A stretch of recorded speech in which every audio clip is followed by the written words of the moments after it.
There's only one thing that Satan is after in your life. And the strange thing, he's so smart the way he blinds people for you not to actually recognize what he is after. Many people are in this world, they are so deceived by thinking they know what Satan's after, but most of people, they actually don't know what Satan is after. I made a video recently talking about similar topic, that Satan is not after your family. Satan is not after your love life or even your job. But the way he does it, he hides it behind those things in order to make a person think that he is after your job, that he is after your health, when in fact he's not actually after that. The one thing that Satan wants from you is not your job, it's not your family, it's not your health. He uses those things in order to deceive you, so you get distracted. And then by those times you also start thinking like, does God really exist? Shall I continue with my prayer? You start questioning, shall I continue with my fasting? Shall I continue serving this God? By the time you realize, you have maybe start serving other gods. But Satan is after not the material things that you think that he's after, not the distraction that he's causing in your life. Satan is after your soul. That is correct. Satan is after your soul. You might be thinking, but if he's after my soul, why is he causing so much distraction in my finance? Why is he causing so much distraction in your love life, in your health? Because he needs to use that. Because if he makes it so known that he's after your soul, he knows that you are going to fight so hard, and you're going to notice that this is Satan's work. So he has to hide behind, he has to distract your love life, whether it's your finances, whether it's your health, whether it's your family. So when you start thinking like, you get so distracted, so confused, so consumed because of all the problem that is going around physically. That way he's going to start creating, he's going to start throwing like, how can I say, like sword, the doubt. He start making you doubt, does this God really exist? Does this prayer really work? Does God really hears my prayer? Has God forgiven me? Why am I going through all this? Why am I fighting through all this? But at the end of the day, even though he causes distraction in your love life, in your family, in anything in your life, just know that you are a winner, you are overcomer. You need to remind him of what the work that Jesus Christ did for us at the cross. You understand? You need to declare your promise. You need to declare your promise. You need to start claiming back the promises of God over your life. You understand? Because Satan doesn't really want your job. Satan doesn't really want your marriage. He doesn't really want your kids. He doesn't really want your health. He's using it as how can I say, as a blind curtains, as a scapegoat, as something that you think like he is after this. No, but he's actually after your soul. Because most of people, they forget what tends to happen.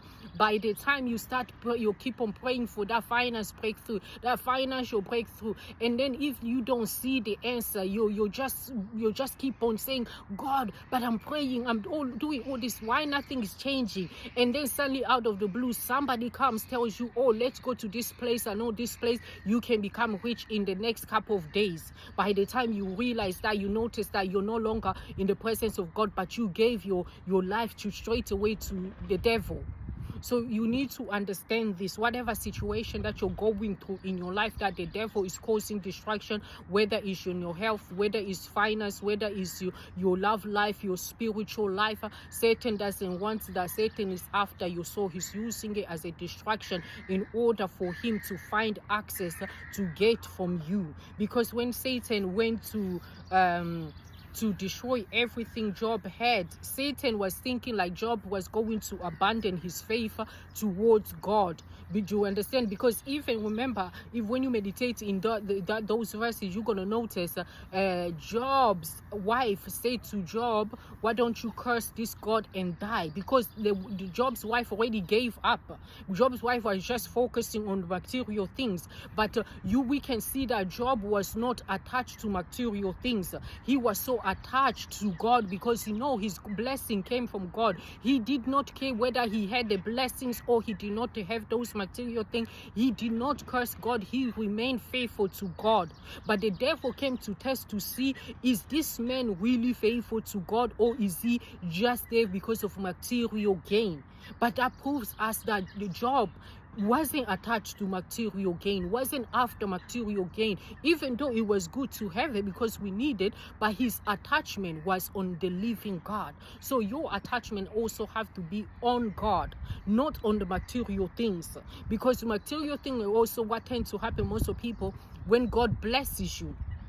God blesses you and then you relax because you feel like I got what I was praying for, so you relax, and then the same thing, that blessing God gave you, is start feeling like it's a curse, and then you start questioning God, but why you gave me this blessing? I'm having so much trouble. It's because you stopped doing what got you that blessing. So the blessing becomes more like a curse because the presence of God is no longer there. You have to remember, when God blesses you, you need to remain in the presence of God and do the things that got you those blessings, because the presence of God is what protecting that blessing. The presence of God is what is going to multiply that blessing. But most of people, what they tend to do, as soon as they get the blessing, they abandon, they relax, and then the devil comes and bring his energy in that blessing.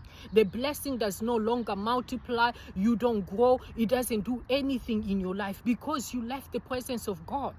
You need the presence of God, just like Moses said. Moses said to God, if your presence does not go with us, we will not leave this place. In other words, God, if you don't go with us, I am not going to lead these people into the place that you're telling me to take them.